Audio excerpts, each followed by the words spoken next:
Hello, everybody, and welcome to Attendance Bias. I am your host, Brian Weinstein.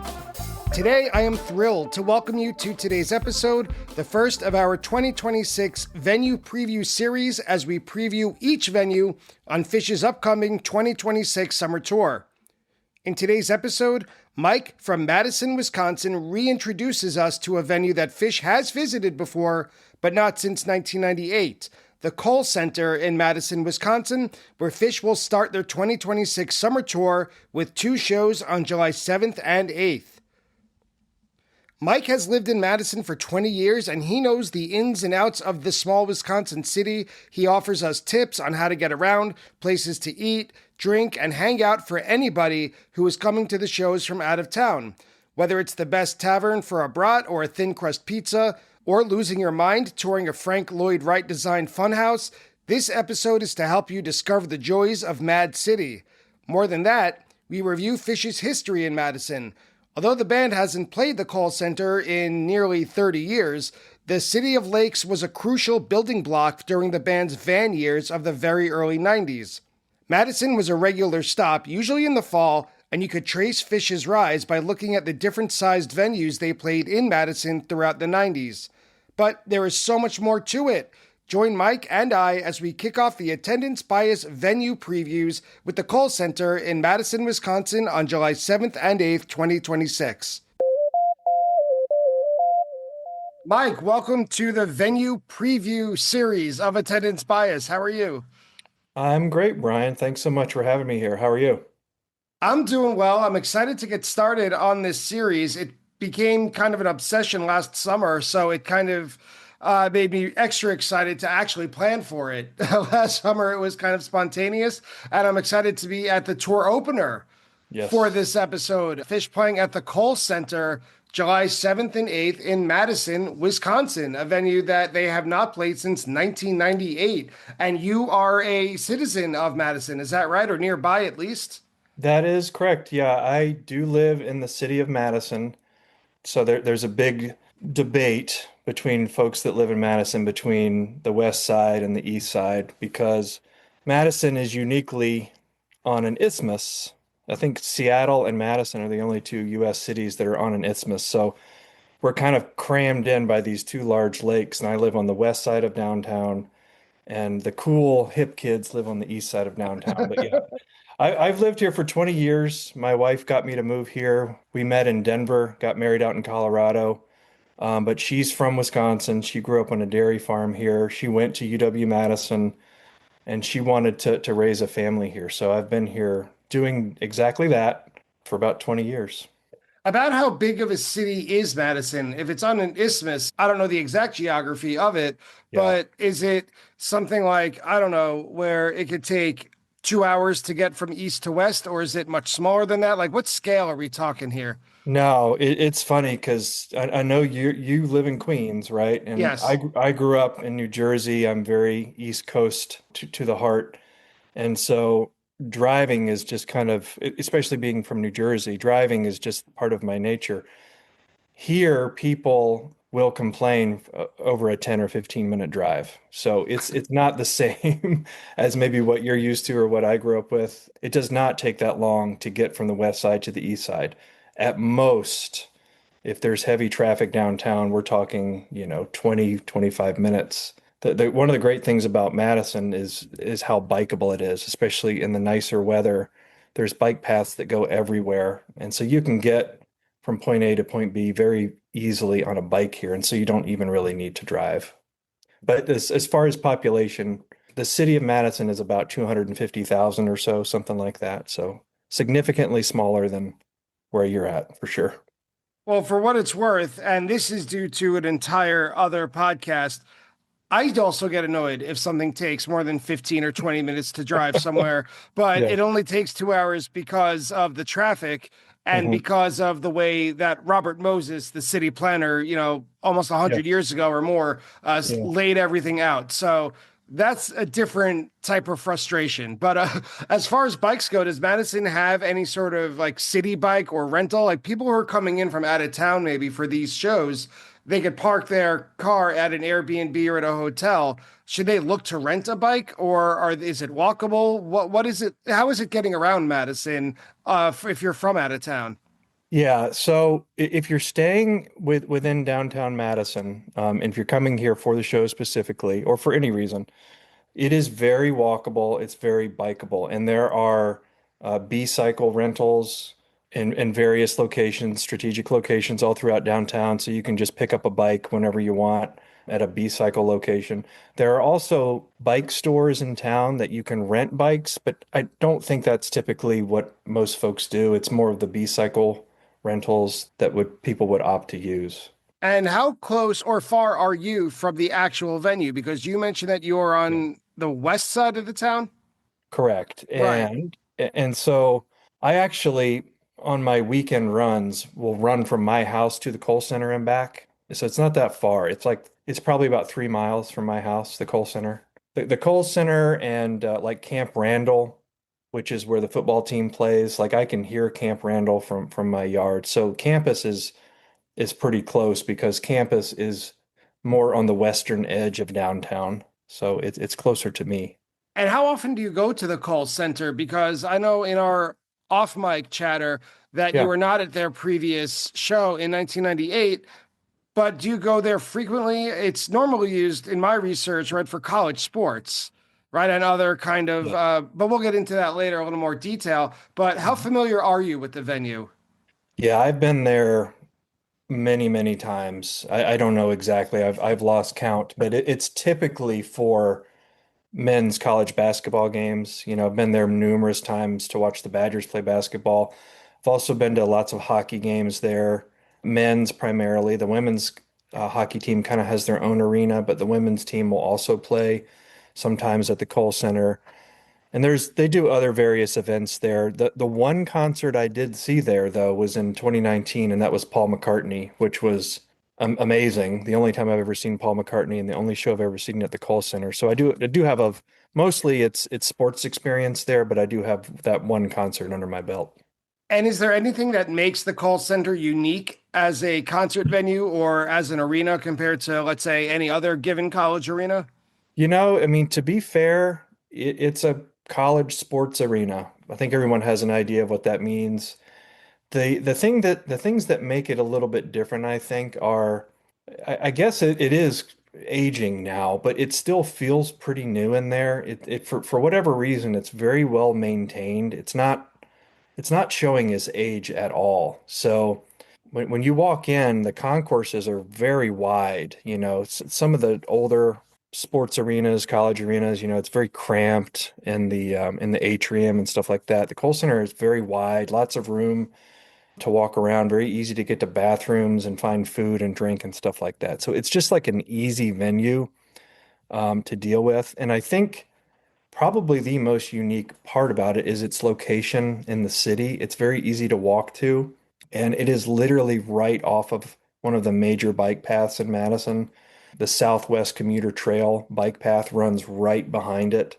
So like for me, for example, I plan on going to both shows, and my wife is going to go to at least one. I'm bringing my kids to one of the shows. We'll just all bike to the Kohl Center. There's no need to drive there. And I think that's as long as the weather cooperates, but I think that's the optimal way to get there. And I think that kind of makes it a little bit unique, just the location and how easy it is to get there and the fact that you can bike. That's fabulous. Yeah. That's great. I wish more cities were like that for what, Yeah. what you're describing. Yeah. As someone who's coming in from out of town, let's say someone from the Northeast like me was Mhm. coming and our lives depend on Lyft and Uber and rideshare. Is Mhm. there much of that kind of amenity in Madison, or do we have to worry about our bikes or walking? No, there is. Lyft and Uber are here. You may be accustomed to maybe a quicker pickup time, in New York City versus Madison, but they're available. What typically happens here, and I don't think it's unique to Madison, but it's trying to get a Lyft or an Uber after the show may prove challenging. So you can always walk to one of the local taverns that are, just steps away from the Kohl Center and kind of wait it out if you do need to rely on a Lyft or Uber after the show. Yeah, I think that's kind of a universal Yeah, situation. I mean, whether it's Madison or New York City or, a tiny little town like Saratoga, trying to yeah, get an Uber right after the show, it's better to just take a walk and wait it out or a short walk or find a place. Speaking of a tavern, though, yeah. any fans who are coming to these shows but have never been to Madison or the Kohl Mhm. Center either, do you have any recommendations, things they should do, places they should see, places they should eat? Any, show off your city. What I love about Madison, after being here for so long, is it is an entirely different city in the summer than it is in the winter. It's still technically early spring here, but that basically it's still winter here. Yeah. Winter just lasts a long time here. So when the weather finally gets nice, people are outside here all the time. They want to be outside as much as possible because they know that come November, we're going back into the deep dark winter. So one of my favorite things to do here in Madison, and it is a must do. It's like if you only do one thing here while you're here, especially during the summer, is to go to the Memorial Union Terrace. It's right on Lake Mendota. It's the University of Wisconsin-Madison Student Union, but it's right on the lake, and it's effectively just a giant beer garden. That Right sounds on. fun. It's where everyone's going to be before the shows, I can promise you, because it's 10 minutes of a walk from the Kohl Center. So, I mean, that's where I plan to be. And I'm sure there's going to be a lot of Phish fans there. It's great because you have your choice of beers or non-alcoholic drinks. There's an outdoor grill, where they serve up brats and burgers and things like that. But there's also other food vendors inside the building at the terrace there where, they have pizza and sandwiches and barbecue and all that kind of stuff. So you kind of can get various different types of food, but it's really the location and the fact that you're right there on the lake and on a summer day in July, that's kind of the place to be, to hang out, to watch the sailboats, have a beer, have a brat. So that's the number one place for me for folks to see from out of town. What if someone was coming in a day early or staying a day late? What else is around the city? What does Madison or the surrounding area have to offer? One of the weirder places around here that I think that some people may be familiar with if they've read the book. Now I'm drawing a blank. What's the movie where Christian Bale plays the American Psycho? yeah, American Psycho. I believe in that book they reference. Actually, I think you've been there. Isn't House on the Rock referenced in that book? Oh, no, it's not in American Psycho. It's a different book. Okay. It's a different book. It's Yeah. American something, like American Gods, something like that. Okay, that's what it But is. I'll never be back, and I'll tell you why after. But I want to hear your recommendation before Well, I get. I'll give my my editorial after about the yes. House on the Rock. It's a bizarre place. There's really kind of nothing like it. It is a bit dusty in there, so if you have allergies, that might pose a problem. But that's a unique.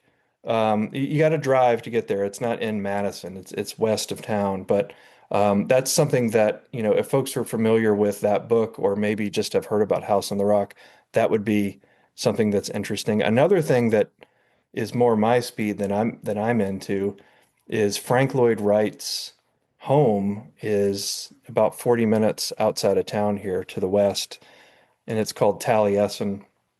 And that's for those that are maybe Frank Lloyd Wright geeks or architecture geeks, you probably won't get another opportunity to see Taliesin unless you come back around this area for whatever reason. But it's a very unique setting, and it's Frank Lloyd Wright's home. It's kind of his main canvas that he used for his entire life. It was constantly changing. He worked out ideas at Taliesin that he later used in some of his bigger architectural projects. But it's very interesting to do the house tour out at Taliesin.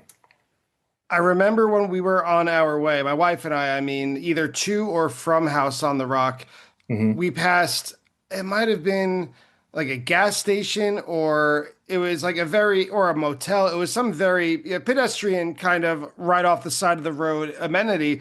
And it looked so beautiful and so unique. And when we Mhm. looked it up, it was designed by Frank Lloyd Wright. And Yeah. it's just all connected. It all clicked that we're like in this incredible woodsy area that just has Yeah. stunning architecture in the most banal of places. Yeah. Yeah, it's in Spring Green is where Taliesin's located, and there's lots of things like that out in Spring Green where even like a bank, for example, was built in the Frank Lloyd Wright style. It's kind of like that style kind of it permeates the area, not just in his house, but just all the other places like you're talking about gas stations, banks, restaurants, and things like that all kind of have that Usonian or prairie design to them. It's pretty cool. Yeah, it was very noticeable. Yeah. My only other note about House on the Rock for anyone listening who looks it up and wants to go check it out, depending on your, I'll say psychic constitution, I'll put it, depending on how crazy you want to get and how weird you want to feel. If you're the type that dives headfirst into that stuff, whether or not you have assistance with psychedelics, go for it. You'll never see anything else like it. If you're more like me, who starts to get anxiety and freaks out when you're walking through an IKEA, it might not be for you. I had to turn around and go back, or I think it's only Yep. one way forward. I had to just kind of walk through with looking my with my head down, getting through it. My wife loved it. She's all about like Americana and strange little areas and oh, what's lighting up in that corner? I got to go check that out. For me, it was a little, to borrow a phrase from another band, a little too much too fast. Yep. It's sensory overload for sure. Yes, yes, Yeah. sensory overt, but that Yeah. it also has the largest, if I have this right, indoor carousel in the world, I believe it's reported to be. Yes. So if you're into that, 100% go check it out. That is also the first time afterward that I had Culver's when I was in Wisconsin, and I Okay. loved it. And I have to ask you, since Yeah. you are a resident of Wisconsin, what is your favorite pregame beer? Oh, that's a good one. So, these days as I'm actually getting real close to 50. In fact, next week I'll be 50. So my choices of beer have changed quite a bit. It used to be the classic bearded dude who drinks, IPAs or double IPAs, and I still like that stuff. The old me would probably answer Bell's Two Hearted Ale. It's one of my favorite beers. I've had, I don't even want to know how many of those I've drank over the years since I've moved to Wisconsin. But I think like these days, and especially it being summer, just like a standard Bell's Oberon, which is, more of a wheat beer. It's way less invasive, way less strong. But I think that's more my speed these days, which is a little bit of a downshift from where I used to be. Sure, sure. And I want to give you a compliment to you and your state as a whole. And I know Madison is not the same as Milwaukee, Yeah. but my wife and I, when we go on baseball road trips, which we do every few years, we try and wrap up, 3 or 4 stadiums on a tour. And the Mhm. first one we ever went to, we landed in Chicago, but our first stadium was in Milwaukee, right? It Yeah. was where the Brewers play. Hmm. And it was something like a Tuesday or a Wednesday, 1 o'clock or 1:30 game. It was like a midday game in the middle of the week. We figured it would be easy to get tickets. We would just waltz right in. We took a ride share from our hotel to the stadium, and they had to drop us off probably more than a half mile from the entrance. I'll tell you, man, I went to college in Buffalo, and it's no joke, the pre-gaming in Buffalo, but I have never seen a thing like Yeah. what I saw Brewers fans before a game. It wasn't Yeah. a great year for the Brewers, but that said, the fans they bring it and they know how to party. So I am looking forward to what the lake will look like before this show at the Kohl Center. Yeah, absolutely. It's something that I kind of take for granted now, but it blew me away when I first moved here as well. Like I had never seen that level of tailgating at a baseball game. I Yeah. mean, it was mind blowing. And so I've been fortunate to go to Packer games up at Lambeau Field, and it's just mind boggling It's mind-boggling, and not to divert, to talk too much about sports, but like at Lambeau Field, for example, it is literally smack dab in a neighborhood, and you park in somebody's yard, and the house of, the owners of the house of the yard that you're parking in, most of the time they invite you into their house, and the fridge is open, and you can use their bathroom. It's just very, very unique, the culture here in Wisconsin when it comes to pre-gaming of any variety, whether it's baseball, football, Phish shows. Alpine Valley is interesting as well. There's a big tailgating scene at Alpine Valley. It's not quite, conducive to Shakedown Street like it used to be in the old days, but tailgating is still like you saw at Miller Park. That exists at Alpine Valley too. Lots of grills, people just kind of hanging out, playing bags or whatever other folks call it, bag toss, cornhole, things like that. It's pretty cool to experience that sort of thing here. It's impressive. People were Yeah. holding on to their beer cans right up to the ticket taker, right Yeah. until the person in front of them had their ticket taken. Like, oh, it's my turn. Hold on a sec. Yeah. And they just had to finish their drink, throw it in the Right. can before they were allowed in. So all props to you. I can't Yeah. imagine how that's going to translate for Phish. Yeah. Let's take a look at the Kohl Center itself. So, when I first did my research, it was like a throwback to last summer. I felt like I time traveled a year because the Kohl Center is located on the University of Wisconsin campus in Madison. And last summer, 2025, I think it was something like the first 5 out of 6 shows took place on a school campus or in a venue that was associated with a college. And for concerts, the Mhm. call center has a capacity of about 17,000, just a bit over. It's not just a concert venue, as we just discussed a little earlier. Its usual purpose is the home of the University of Wisconsin's men and women's basketball and men and women's hockey. Although you mentioned the women's hockey has their own location. They do have a literally right next door. They have their own arena, but sometimes they will play games at the Kohl Center as well. Yeah. Gotcha. And it also, the Kohl Center does, is it hosts various NCAA tournaments, the occasional Milwaukee Bucks preseason game, and random arena events that I always associate, everyone listening is going to be sick of me saying this, but with the Nassau Coliseum, kind of like an arena at large. Like you Yes. just need an event space. So like political rallies or concerts, of course. So the arena opened in 1998. You said that it still feels new, but as you said you're getting close to 50, right? I'm not quite there, but getting there. Yeah. It's not brand new, but I like that you said how it feels and how you described it. When you described wide open concourses, it's great when you walk in. It's much better when you're leaving a Phish concert. Absolutely. Being able to get out is much more important. Yeah. Well, that's probably not true. Getting in is fun, right? But when you're ready to leave, right, you don't want to be in a herd of people waiting to exit. So yeah, it's super easy to get out of there. And when you exit or enter the Kohl Center, there's the main entrance, with I'm not even sure how many doors it is, but it's kind of you're kind of in one area where you enter and exit, but it's a very, very wide space with multiple doors, and there's really never any issue getting in and out of there. Good. Good. Yeah, I hope that's the case.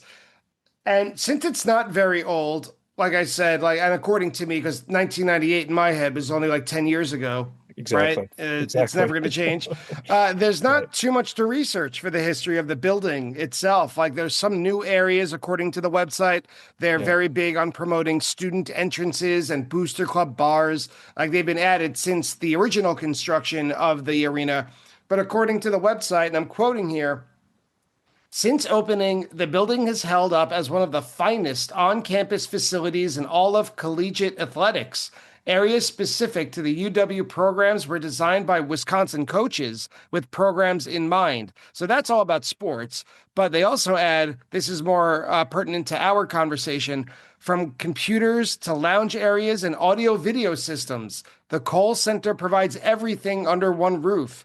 In addition to the competitive floor, the Kohl Center houses state-of-the-art practice facilities, the Fetzer Academic Center, athletic training, rehabilitation facilities, and so on and so forth. So they're very big on promoting it as this is the state-of-the-art place for athletics. But for the fans, they have a whole separate sections for fans. There's a state-of-the-art sound system that's been implemented in the Kohl Center with TV monitors capable of showing the performance that are wired to the suites. So if anyone's lucky enough to be in a luxury box, above concession stands throughout the building. And there's also, they mention themselves, extra wide concourses, two, they say, specifically, a number of food courts on both levels, numerous restroom and merchandise outlets. So they're really tooting their own horn. Sounds real nice. Yeah, I think they gotta, they gotta advertise their product, and I don't really disagree with any of that. And it was interesting to hear you talk about in their description the state-of-the-art sound system, because that's one thing that as Phish fans, right, we are very sensitive, I think most of us are, to sound and where's the best place to be to hear the band. And that's super important to me.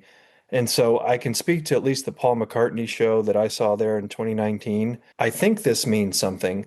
I don't remember ever complaining about the sound. And I think that is about as good as you're going to get from me at an arena show. I think that's a positive because I don't remember complaining about it. And usually, if the sound is a problem, you're going to hear me and people like me say something. Well, So, yeah. Well, that's the thing. You remember if it's bad, right. right? But you don't pay particularly good. You don't pay particular attention if it's good or at least serviceable. You take it for granted that it should be for the amount of Exactly. money we're paying, at least as I see it. Yes. But if a show has particularly bad sound or a certain section or in like a stadium show, for example, and you're high up and it's windy, like it was at in Boulder last Hmm. summer Hmm. when they played Folsom Field. I remember my wife and I were pretty high up on night one, and it was kind of like we were almost separated from the show. So when I think of that show, I don't even remember the set list so much as I remember the wind was delivering the sound to us as opposed to the speakers. So it's good that you have no negative memories of the Paul McCartney show's sound quality, because you probably Exactly. would if it were that case. Yes, that's right. That's what I'm thinking. And speaking of being in larger venues, are there smaller music venues in Madison? Is there any sort of music scene, whether it's jam band or otherwise, that you're aware of? Yeah, actually, I think it was about this time last year, May, this time last year, that I saw Trey at the Sylvie here in Madison, which was a fantastic show. Absolutely scorching. In fact, one of my favorite recent memories of watching Trey play guitar was in that show. And that's that, as I said, that's at the Sylvie, Sylve, which is actually a relatively new venue for us here in Madison. I don't remember, can't recall exactly the year it was built. I think a little bit before COVID, maybe. As you said, 1998 is 10 years ago. So my perception of time is completely obliterated. That's kind of the large venue, of course not the Kohl Center, but that's kind of the large venue where we get a lot of national acts, and it's relatively new. And I think most people in Madison are really glad to have the Sylvie because there would be many cases in the past where a national touring act, like a Wilco, that sort of band, that sort of level. Well, Wilco's a bad example. They like playing in Madison, but like a band like Wilco would skip Madison and play in Milwaukee and Chicago, but they wouldn't play here. But the Sylvie has created a space for those that level of band to play here. There's also the Barrymore Theater, which you mentioned. Phish played there. You probably have the year. I can't remember off the top of my head. That might We'll have been get there, I promise. okay. Barrymore is a great place. It's old. It's got a lot of memories in that place. There's an outdoor space here too called Breeze Stevens Terrace, which was originally built as an old baseball field, I think in like the 1920s. But that's used as our outdoor space. Like I've seen bands like Wilco there, Kurt Vile, Randy Carlisle, Modest Mouse, that sort of thing. And that's a fun space as well. But speaking to your question about is there a jam band community here? Is there a Phish community? There absolutely is. I mean, it's a liberal college town, so there's lots of nerdy, dorky guys like me that are into Phish and all other kinds of weird music. And it's funny because some of my closest friends that I've made in Madison have actually turned out to be my neighbors who are Phish fans. So I think that was just a really cool thing is the neighborhood I happened to move into. One of the first times I walked my dog around the neighborhood at night, I heard somebody listening to, I believe it was Mound. And I just heard this in the distance from somebody's backyard. And I was like, huh, that's interesting. I should probably get to know that guy. There's a lot of that here. I think being a college town, I don't know if you'd agree with me on this, Brian, but I think you might. Like the college kids these days aren't as into Phish, right? It's more like there's some percentage, I think, of the college contingent that listens to jam music, but maybe not as much as when you and I were in college. But I still do think that exists here to some degree. I'm just every once in a while, if you're walking around campus, you'll spot somebody with a Dead shirt on, a Steely or a Phish shirt. So I expect some of those kids to be at these shows too. It's not just going to be old guys like me. Yeah, I think that most Phish shows that I see are a healthy mix of Yeah, both, old yeah, guys like us and young people who it's their first show. Far be it from me to yeah, pretend to have any understanding of college culture in this year of our Lord 2026, but I think everyone's forever, no matter what year it is, 200 years in the future, everyone's going to have an older brother. Everyone's going to have a cousin. Everyone's going to have a camp hmm, counselor, no matter where you're from. And I think that there will always be like a self-propagating scene, as it were, no matter how old you are. I think there's always going to be a 16 or 17-year-old going off to college, and Lord knows they don't bring their tapes with them anymore. But however much space it takes up on their phone, or however yeah. people carry music around these days, there's always going to be under P, there's always going to be room for Phish. And then like you said, a liberal kind of open-minded college town, especially, there's going to be people who go, "Oh, what's that? I like the sound of that. Tell me more." And rather than trading tapes, it'll just be, look it up on YouTube or whatever it exists, in the future. That's what I think. I think that there is no more monoculture, but in a good way, Phish has never really been a part of the monoculture except within our own bubbled scene. I think you're right, and I certainly hope you're right because we definitely need more open minds and less closed minds. So yeah, I hope that continues for forever. Hi, everybody. Brian here to welcome you to the set break of today's episode of Attendance Bias. First, thank you for listening. And second, just a quick reminder to tell you that even though Attendance Bias comes to you for free, it does take a lot of work and it does take quite a bit of money to keep the lights on here at production. So I just wanted to ask a small favor if you could support the podcast in any number of the following ways. If you could leave a review or a rating of it on whichever podcast app you use. If you could spread the word, telling a friend or someone you think may be interested in it about it.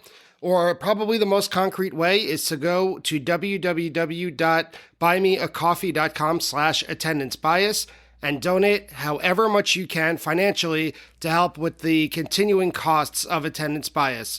So thank you again so much for listening, and I hope you enjoy the second half of today's episode. You mentioned a little bit ago about the Barrymore Theater. So Phish hasn't played the Kohl Center since 1998. But before that, they had a modest presence, I would say, in Madison, maybe more than modest, depending on how hard it was for anyone to get to a show.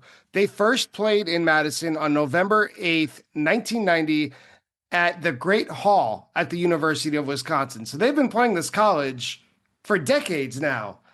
I don't even know if the Great Hall still exists. Are you familiar at all with the campus itself or just the Kohl Center? Yeah, I'm a bit familiar with the campus because it's integrated with the city, and we'll end up doing lots of different things on campus in the different buildings. But the Great Hall, it's still there. And actually, when my wife and I first moved here, we took ballroom dancing lessons in the Great Hall, and I At that time, I knew that Phish had played there, and I thought it was pretty cool that we were taking ballroom dancing lessons in a place that Phish played It well is cool. before. It's Yeah. like people who go to Cornell University and Barton Hall is still there. Yep. And you just, you get that feeling inside when you enter or when you see the sign even. Yep. But that Absolutely. that show on November 8th, 1990 at the Great Hall is a massive set list. If you check it out, I mean, it's going to take up your whole screen. It's filled with literally dozens of songs, set list annotations. It's like a Fish.net dream. It includes a guest spot by John Popper. There's secret language signals all over the place. The song choices make the Jemp truck set from New Year's Eve 2013 seem modern. It's such an old school show, and I love 1990 Fish. I think it's maybe due to this podcast or due to this podcast plus something else. It's just becoming one of my favorite years.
That's awesome. It's been a while since I've listened to early 90s shows.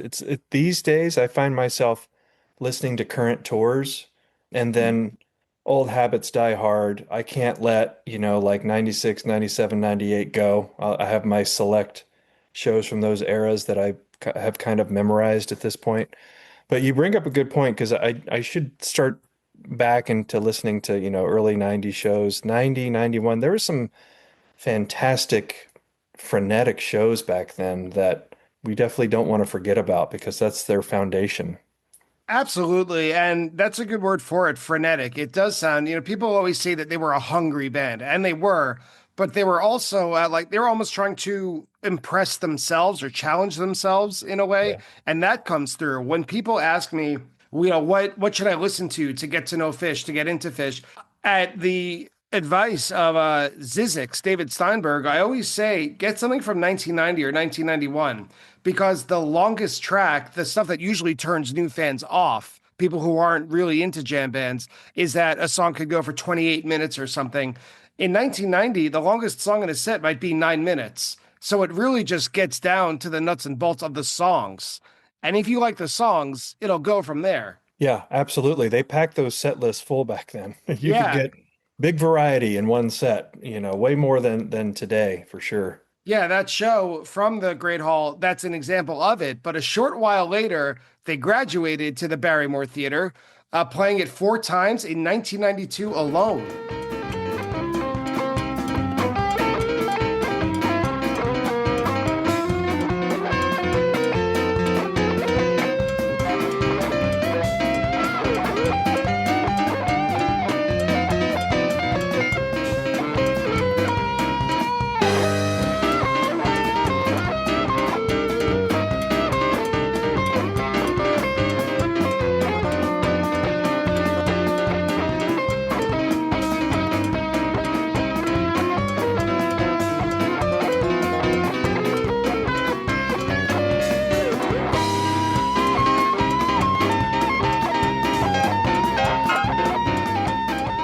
I didn't even think that they were venturing that far out of Burlington, but they were going, cross country by 1992, stopping 4 times in Madison. I wonder what it is about that town, about that city that had the Yeah. draw. Yeah, and I would love to have been at those shows, but it was well before my venture out to the Midwest and really before I got into Phish. Got more into Phish in 94, 95 time frame, but I can't imagine. I can't imagine what it would have been like to see Phish at the Barrymore in 1992. It must have been an absolute hoot. I mean, because Phish at that time, they were just, like you said, they were young, hungry dudes. They were out to prove something, I think, to themselves, I think is a good way to put it. But, at the same time, I think they wanted to prove to everyone that they were, legitimate musicians. They were going to do things their way. The Barrymore is not a big place, but the sound in there is really good, and it's a very small stage. Unfortunately for me, I've never seen Phish. I've seen Phish. I've lost count, right? But I've never seen Phish in a venue that small. I think that would have just been an amazing time to see them, specifically in that venue. But I think Madison it's a very open, welcome place. Midwest crowds are different than East Coast crowds, but the thing is, as you mentioned, kind of a callback to your tailgating experience at Miller Park, people party pretty hard here. Yeah. So I think that has something to do with it too. Like there is an energy that happens at shows here that makes me think of New York City and shows that I've seen there. Just it's not quite the same, but it's along the same level, I would say. I wonder what it is because I wonder what about Madison it is specifically. I wonder if Chicago they felt they didn't have enough, I Yeah, don't know, chutzpah or enough of a following at that time to fill a theater or to fill a venue.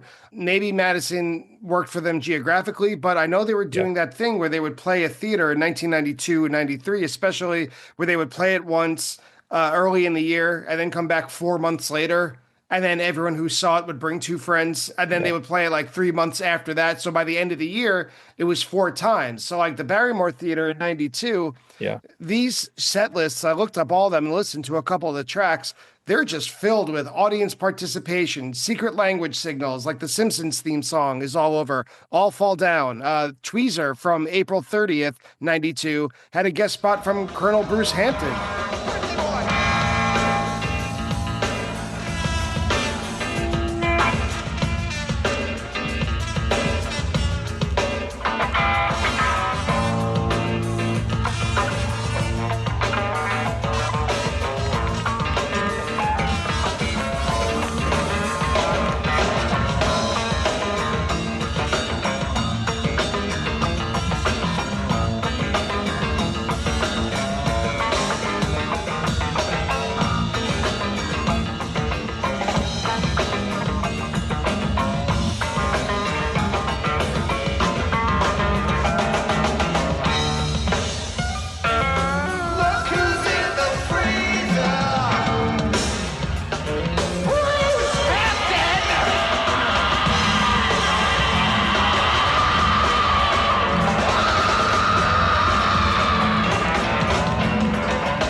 So like they were really showing off what they could do, all sides. Yeah, that's amazing. And I think your point about the word of mouth, you come back with two of your buddies to the next show. I think that's dead on. And I think Madison it's one of the classic US college towns. And I think that's kind of what it is. I mean, it's not just that one thing alone, but it's the liberal mindedness of folks that come here for school. They're receptive to that kind of music, and they're going to bring their friends and they're going to party. And I think that's just, probably why Phish chose to keep coming back here, which is, it's been a long time since they've been back here in any capacity. And I know, like myself and friends that I have here that are into Phish and my neighbors, we are very pumped Good. that they're going to be back here and we can sleep in our own beds. It's the greatest feeling. It is. After 92, they kind of moved up the ladder as they did nationwide, but specifically to Madison, they played the Dane County Coliseum, which, to my understanding, correct me if I'm wrong, was kind of the precursor to the Kohl Center, that it's like a Coliseum, an arena that had an over 10,000 person capacity. Yeah, in some aspects that's true. It's the for example, the Kohl Center being the place where the basketball teams play. There was a field house on campus right by Camp Randall where that took place. They didn't play at the Dane County Coliseum. The Dane County Coliseum is more kind of like what you were talking about before, just a general all-purpose arena. It housed some pretty legit concerts through the day. I mean, the Dead played there, Van Halen, stuff like that. Since we're not talking about the Kohl Center and we don't need to talk it up, the Dane County Coliseum, I think it's time. It's time to get the dynamite and go to work. I've been there a few times, and it's showing its age for sure. Well, they only played it once. Phish did only played it once. It was in 1994 on November 20th. They had a guest spot with the Reverend Jeff Mosier when they were learning bluegrass. He was teaching it to them. Yeah. Actually, they played it twice, once in 94 and once in 95. They played it, I'm sorry, I'll correct myself entirely, November 20th, 1994. That's the one with Jeff Mosier.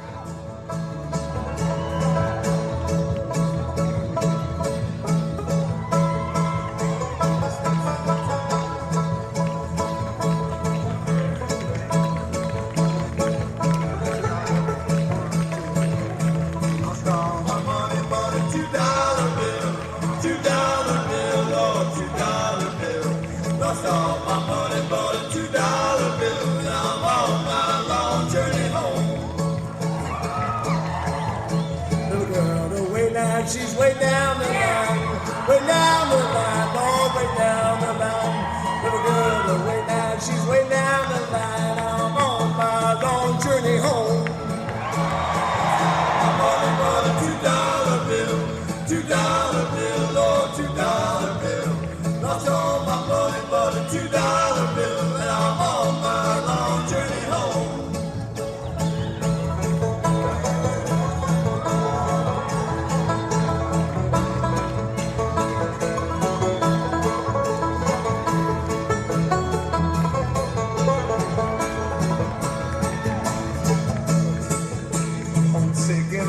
And I'm feeling kind of blue, Lord, feeling kind of blue. Homesick and lonesome, and I'm feeling kind of blue, and I'm on my long journey home. Lost all my money for the $2 bill, Lord, $2 bill. Lost all my money for the $2 bill, and I'm on my long journey home. Hey.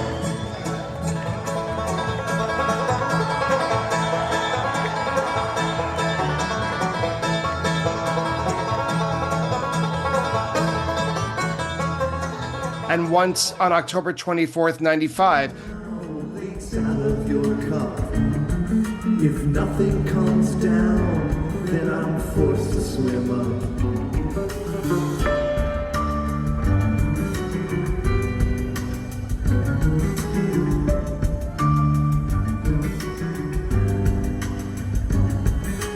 On the way upwards, the colors come back. And all on the bottom is blue, gray, and black. The darkness is cold and perception goes wrong, and the night seems to go on incredibly long.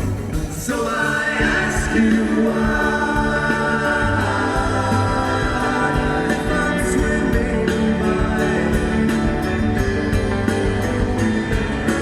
Don't you see anything that you'd like to try?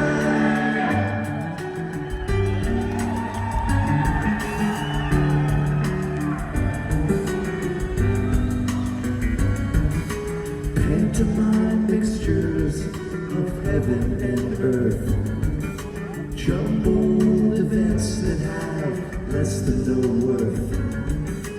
Time in the forest to dig under rocks, float in the ocean, asleep in a box.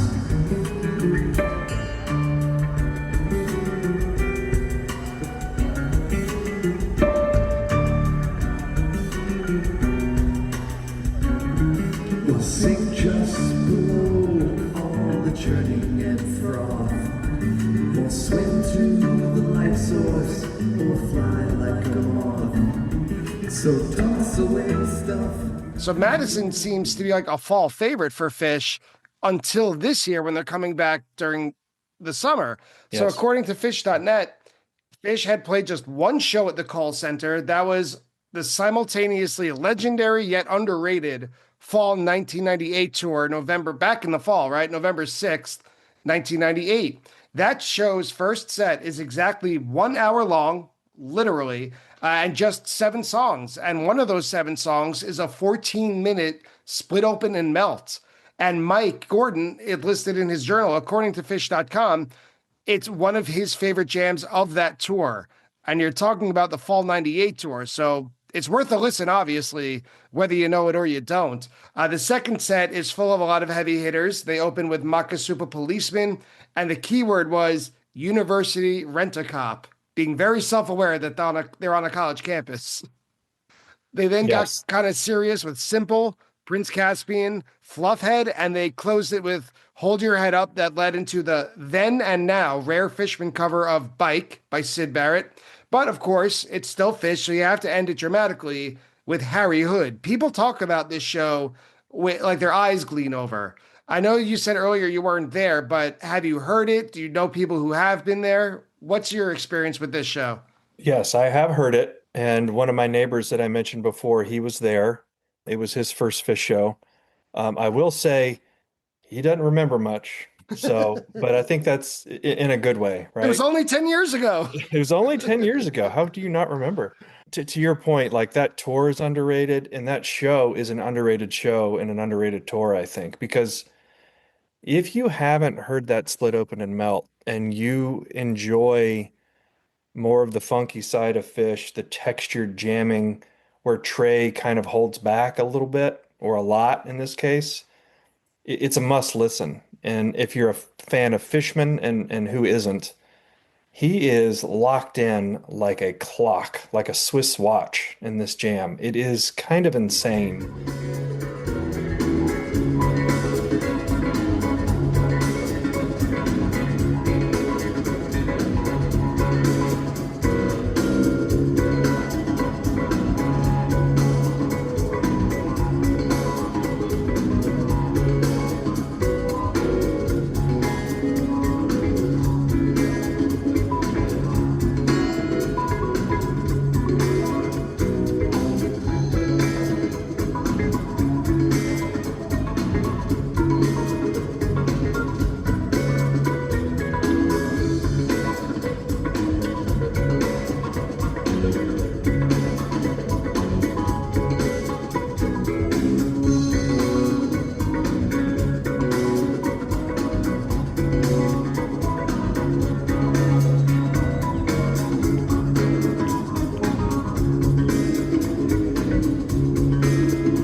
And there's pretty good video of it actually you can find, and some of the video that it kind of just zooms in on Fishman and what he's doing. I think the show in general is fantastic from start to finish. I mean, the Prince Caspian, I think it was the Prince Caspian where there was an incident on stage that had to be dealt with a naked guy that It's basically always a ran. naked guy. It's always a naked guy. And the crowd got a big kick out of that, of course. But man, that split open and melt it's a must listen. It's kind of one of my favorite types of Fish jams because I'm a drummer at heart. I played drums since I was in the fourth grade, and Fishman is what attracted me to Fish. And that jam is, I mean, Mike's in it too. I mean, Mike plays some seriously cool riffs. But Fishman is all over it. And I love those kind of jams where Trey is purposely holding back to let the rest of the dudes take charge. And he did such a great job, I think, in that jam. So yeah, A plus.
So before we wrap everything up, Mike, when I travel, I always like to get into kind of the heart when it comes to food of an Mhm. area where I haven't been before.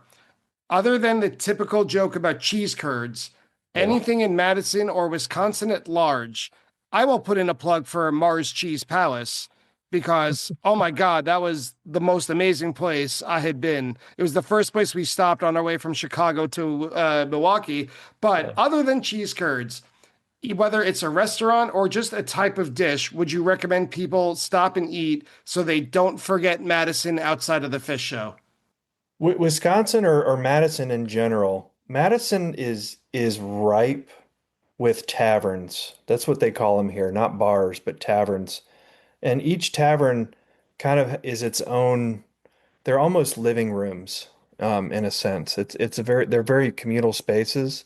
And of course, in those spaces, you're going to have food. You know, we're not talking about fine dining here, but each tavern here in Madison has their own unique spin on either like tavern style pizza, like Greenbush Pizza here, which is downtown. They do a tavern style thin crust pizza, which is really, really good. A lot of the taverns here have their own style of making burgers. There's actually a place within steps of the Kohl Center called Dottie's that does a really good burger. There's also the Tornado Room here, which is kind of a supper club, which is something that I think is unique to the Midwest and specifically Wisconsin.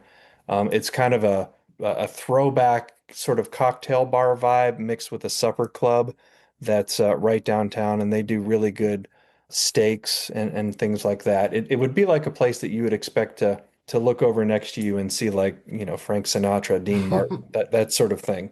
But honestly, beer, cheese, brats, I mean, it sounds stereotypical. Those are the things here. There is, fine dining and stuff like that too, they're great restaurants, but they're not particularly unique to Wisconsin, I would say. The one drink that is unique to Wisconsin, which you should try it if you're here, is it's a brandy old fashioned, right? So I think everyone knows what an old fashioned is, but Wisconsin has their own twist on it, and they don't use bourbon or whiskey, but they use brandy, and they come in different styles. They're sour and they're sweet, and it's basically a completely different drink than a standard old fashioned. But it's worth a shot because you're not going to get one anywhere else. I would recommend trying a Wisconsin brandy old fashioned while you're here. Well, Mike, thank you for taking us inside, outside, and around Madison, Wisconsin, as we all get ready to kick off the tour at the Kohl Center in Madison, Wisconsin on July 7th and 8th. Can't wait to hear all about it after the fact and see you on the other side. But thanks for giving us kind of an in-house tour of your hometown. Yep, you're welcome, Brian. Thanks so much. I'm really looking forward to these shows. And that's it for today's preview of the Kohl Center in Madison, Wisconsin with Mike from Madison. I don't normally do a fact check for these preview episodes, but I did make a particularly egregious mistake that somehow got through my notes and all of my prep, and I need to correct it. In 1992, Phish did not play the Barrymore Theater 4 times. They played it twice in 1991 and twice in 1992. The dates are April 12th and October 4th, 1991, as well as April 30th and December 8th, 1992. That said, I'd like to thank Mike for joining me today, Phish.in for the several recordings used in today's episode. And I always like to thank Phish.net for their help with pretty much everything else, and the Mockingbird Foundation for everything they do to help children's music education. If you enjoy Attendance Bias, please support the show. You can visit www.buymeacoffee.com/attendancebias and donate anything you can. You can also follow Attendance Bias on social media, and you can leave a rating and a review of the podcast wherever you listen to this show. Thank you again so much for listening, and I'll see you next time as we visit Deer Creek on Attendance Bias.